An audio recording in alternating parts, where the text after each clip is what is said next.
Lo que siguió durante los meses siguientes, desafío todo lo que la comunidad científica creía sobre el comportamiento social de los leones y la inteligencia.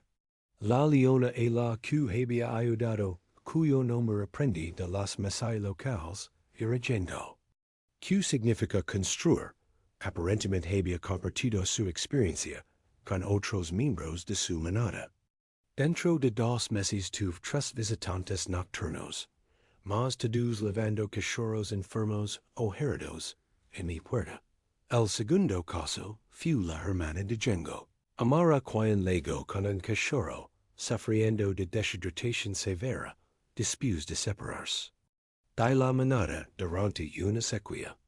El tercero fue una leona mayor, llamada Kessie, cuyo cachorro había sido herido en una queda desde un afloramiento rocoso. Cada vez el patrón era idéntico. Acercarse por la noche, colocar al cachorro en mi puerta. Retroceder y esperar. Habían desarrollado un protocolo para buscar asistencia médica humana. Dr. Sarah O'Sheen, de la Universidad de Nairobi, vino a estudiar lo que estaba pasando en mi centro de rehabilitación.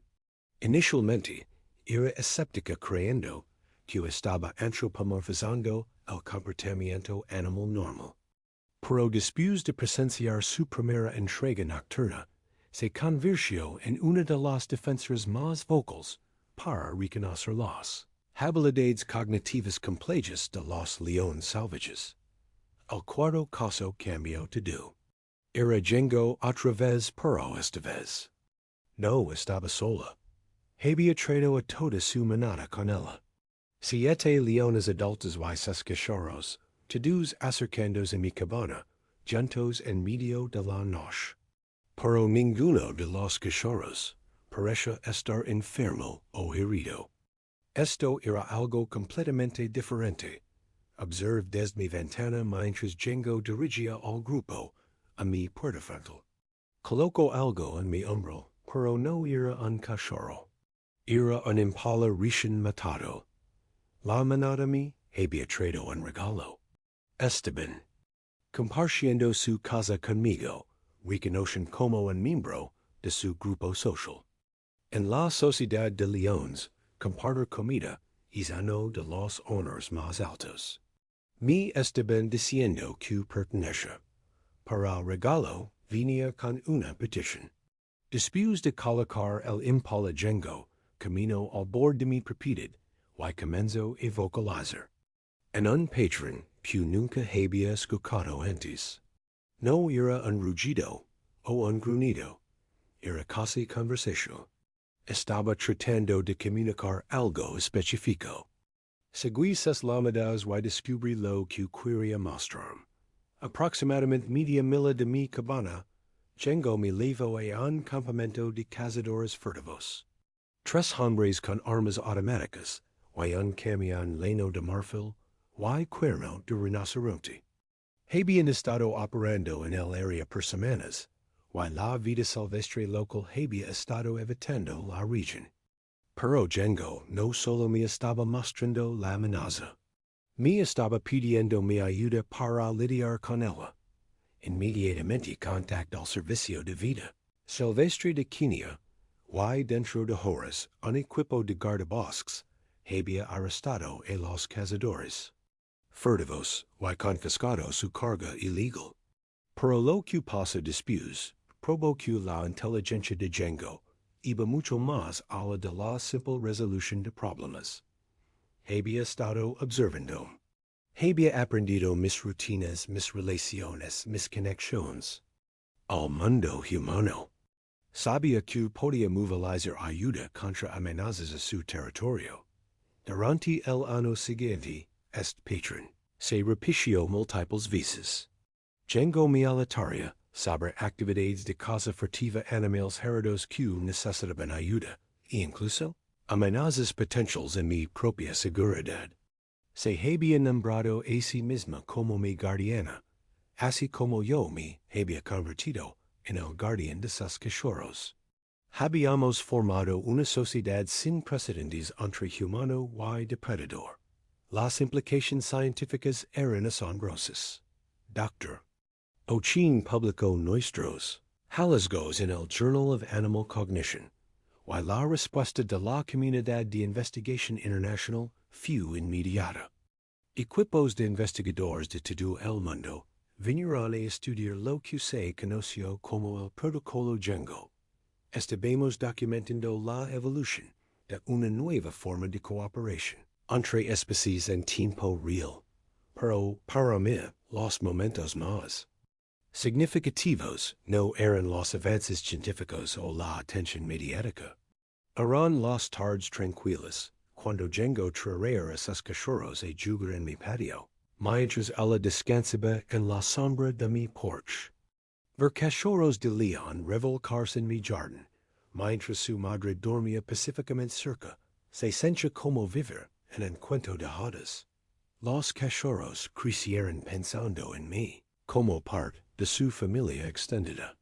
Se me acercarían sin miedo. Jugarían con mi equipo, e incluso dormirían en mi porche durante las tardes calurosas. Me había convertido en el primer miembro humano de una manada en el mundo, y la experiencia estaba transformando mi comprensión de lo que era posible entre humanos y animales. Salvaj y estat, el momento decisivo, luego cuando el cachorro original de Django la que había salvado, esa primera noche, regresó como una adulta joven con cachorros propios. Se acercó a mi cabana con la misma confianza que su madre había mostrado, colocó a su propio cachorro enfermo en mi umbral y retrocedió lentamente. El comportamiento había sido pasado a la siguiente generación. Estaba presenciando el nacimiento de una nueva tradición cultural en la sociedad de leones. Dr. O'Sheen estaba allí para documentar este momento histórico. Mientras observábamos 3 generaciones de leones, interactuar completa confianza. En la presencia humana, se volvió hacia con lágrimas en los ojos. Jake, tío, no estamos solo estudiando comportamiento animal. Estamos documentando la evolución de una nueva relación entre humanos y uno de los depredadores más magníficos de nuestro planeta. La joven leona que había salvado como un cachorro moribundo, ahora estaba enseñando a su propia descendencia que los humanos podían ser aliados en la supervivencia. El conocimiento se estaba extendiendo a través de la manada e incluso a grupos vecinos. Comenzamos a recibir informes de comportamiento similar de otras partes de Kenia y Tanzania. El protocolo Django se estaba convirtiendo en un fenómeno generalizado, pero el desarrollo más increíble llegó durante la estación seca cuando la comida era escasa y la competencia era feroz. En lugar de evitar los asentamientos humanos como los leones tradicionalmente, en la manada de Django comenzó a coordinar sus actividades de caza con los pastores masái locales. Dirigían animales de presa hacia áreas donde los pastores podrían beneficiarse de la caza mientras evitaban el ganado por completo. Los ancianos masái estaban asombrados. Por generaciones habían visto a los leones como amenazas a su ganado y sus medios de vida. Pero la manada de Django estaba activamente ayudándoles a cazar animales salvajes mientras protegía a sus animales domésticos. Era un nivel de cooperación entre especies que nunca había sido documentado antes de la historia alcanzó su clímax durante una sequía severa que amenazó a toda la vida silvestre en la región. Las fuentes de agua se estaban secando y los animales estaban muriendo de sed. Django se acercó a mi cabana una tarde, pero en lugar de traer un cachorro, enfermo me llevó a un lecho de río seco, donde su manada estaba reunida. Todos mostraban Signos de deshidratación severa. Horo en lugar de competir por la poca agua que codaba, la estaban compartiendo igualmente entre los cachorros. Primero luego los adultos, inmediatamente orgadas una entrega de agua, usando camiones del servicio de vida silvestre de Kenia. Pero Django no había terminado. Me llevó a tres otras ubicaciones, con diferentes especies animales estaban sufriendo por la sequía. Elefantes, cebras, jirafas, tudus, en necesidad desesperada de agua. Me había nombrado como el coordinador de alivio de sequía para todo el ecosistema, trabajando con autoridades locales y grupos de conservación internacional. Establecemos estaciones de agua de emergencia por toda la región. La respuesta a la sequía salvó cientos de animales y estableció nuevos protocolos para el manejo de vida silvestre durante emergencias climáticas. Pero nada de esto habría sido posible sin la inteligencia de Django y su habilidad para comunicar. Necesidades complejas a través de barreras de ESPECIES. Hoy 5 ecos después de es primer encuentro nocturno, cuando una leona desesperada colocó a su cachorro moribundo en mi hombro y retrocedió lentamente mi centro de rehabilitación. Se ha convertido en un modelo para la cooperación humano-vida silvestre estudiado por investigadores de todo el mundo. Django ahora es una abuela y su familia extendida incluye más de 30 leones a través de 3 generaciones todos, los cuales me ven como un aliado confiable. Las grabaciones de seguridad de esa primera noche cuando una madre desesperada colocó a su cachorro moribundo en mi puerta han sido vistas millones de veces en línea. Pero para mí, el verdadero milagro no es la fama viral o el reconocimiento científico. Son los momentos tranquilos, cuando me siento en mi porche al atardecer observando cachorros de león jugar en mi patio, mientras sus madres descansan pacíficamente. Cerca sabiendo que hemos creado algo hermoso juntos. Django me enseñó que la inteligencia, la compasión y el deseo de proteger a nuestros jóvenes son rasgos universales que trascienden los límites de las especies. Cuando una madre está lo suficientemente desesperada, superará millones de ecos de programación evolutiva para buscar ayuda donde pueda encontrarla. Y a veces esa ayuda viene de la fuente más improbable de todas. Un humano que estaba dispuesto a abrir su puerta a una leona salvaje en medio de la noche, y confiar en que sus intenciones eran puras. El vínculo que hemos formado ha cambiado nuestras vidas para siempre. Yo no soy solo un rehabilitador de vida silvestre. Soy un puente entre dos mundos, un traductor entre especies, y prueba de que con suficiente confianza y comprensión, los humanos y los animales salvajes pueden convertirse en socios en la supervivencia, en lugar de enemigos en competencia.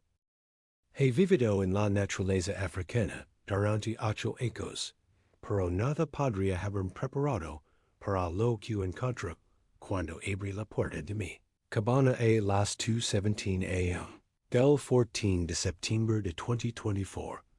Mi nombre es Jake Morrison, y diría un pequeño Centro de Rehabilitación de Vida Silvestre en el borde del Masai Mara en Kenia. Lo que estoy a punto de contar suena imposible, pero tengo grabaciones de seguridad para probar cada palabra. Ese noche cambió todo lo que pensaba que sabía sobre la inteligencia animal y el instinto materno. Estaba profundamente dormido en mi cabana cuando los sensores de movimiento se activaron. Viviendo solo en territorio de leones, aprendes a despertar. Repito cuando algo activa tes alarmas. Agar mi linterna y revise el monitor de seguridad. Lo que vi hizo que mi sangre se helara. Una leona masiva caminaba directamente hacia mi puerta principal, levando algo en su boca. Se movía con capacito, no el vagabundo aleatorio, de un depredador curioso. Esto era intención all dot mi primer instinto fue, agarrar el rifle. 8 ecos en el monte, te enseñan que cuando un depredador apis, de 400 libras, se acerca a tu hogar, por la noche te preparas para lo peor. Pero algo sobre su lenguaje corporal me detuvo. No estaba acechando, no estaba cazando. Caminaba como si tuviera un lugar importante al cubrir, como si estuviera en una misión en dot. Lo observa a través de la ventana, mientras se acercaba a mi porche. Frontal, las luces de seguridad la iluminaron completamente, y pude ver lo que lavaba. Era un cachorro. Un cachorro diminuto y inmóvil que parecía apenas vivo. La leona se detuvo exactamente 3 pies de mi puerta, y hizo algo que desafió. Todos los instintos que debería haber tenido. Coloco gentilmente el cachorro en mi felpudo. Miró directamente a la cámara de seguridad, como si supiera que estaba observando, y luego retrocedió lenta, no corrió. No se escabulló en las sombras.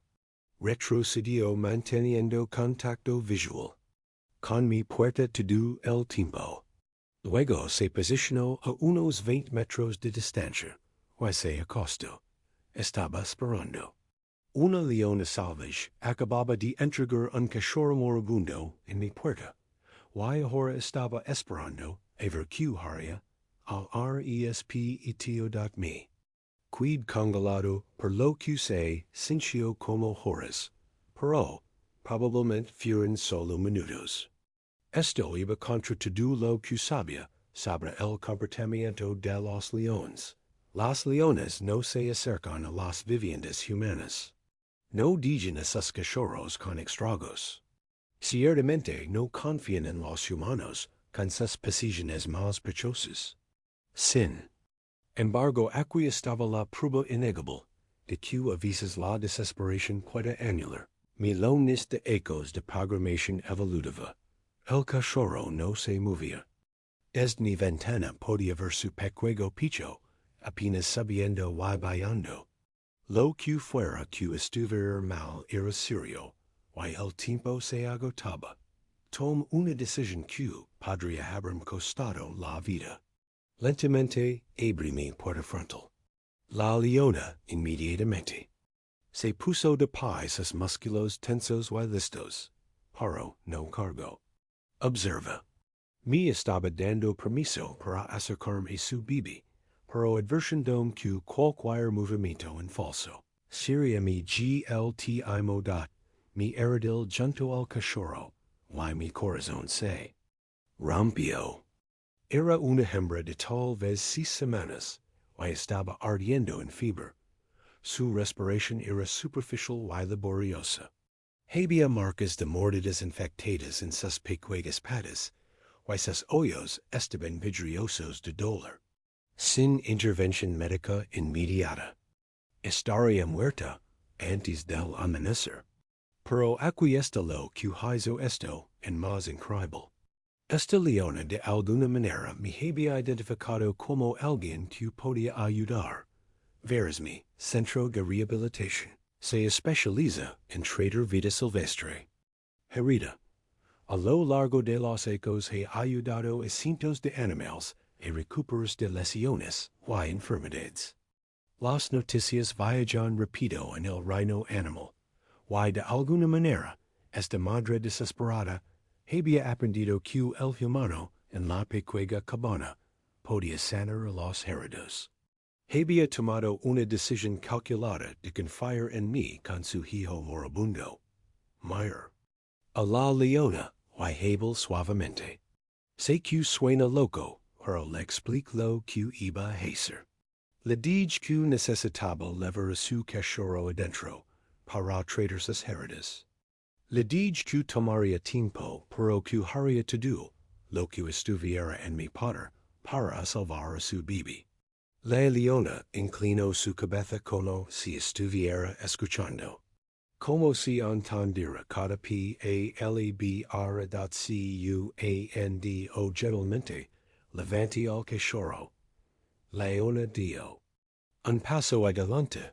Cada musculo en mi cuerpo se tensó. Pero en lugar de atacar, hizo un sonido que nunca había escuchado de un león antes. Era casi como un gemido.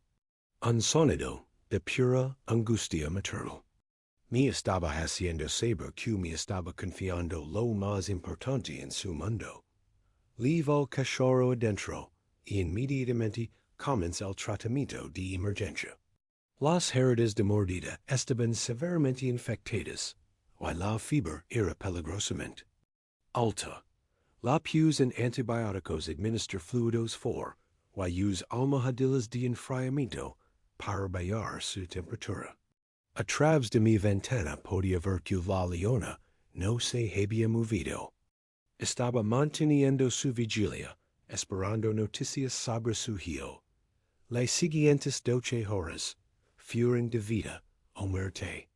La condición del cachorro era crítica, y hubo momentos cuando pensé que la iba a perder. Pero lentamente, gradualmente comenzó a responder al tratamiento. Su fiebre se dio alrededor del mediodía, y por primera vez desde su llegada abrió los ojos y hizo un suave sonido de malido. Nunca había estado tan elevado de escuchar a un animal lower. Salí para actualizar a la leona sobre la condición de su cachorro. Inmediatamente se puso de pie y se acercó adentro de 10 pies de mí. Podía ver la inteligencia en sus ojos, la esperanza desesperada de una madre esperando noticias. Levanté al cachorro, para que pudiera ver que su bebé estaba vivo y alerta. La leona hizo un sonido que solo puede describirse como un suspiro de alivio.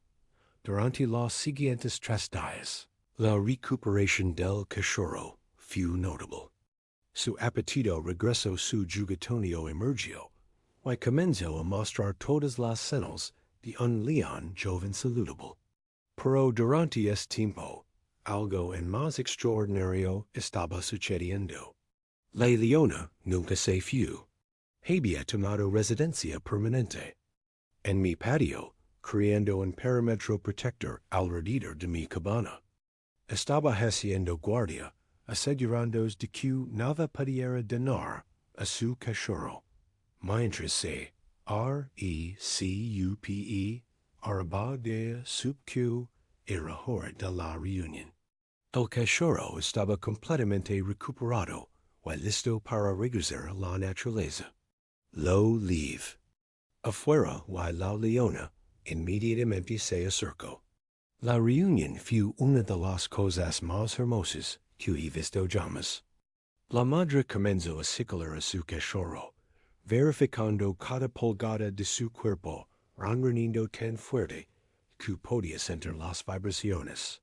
El cachorro se acurrucó en el calor de su madre, completamente contento, inconsciente de cuán cerca había estado de la muerte. Pero entonces la leona hizo algo que todavía me da escalofríos.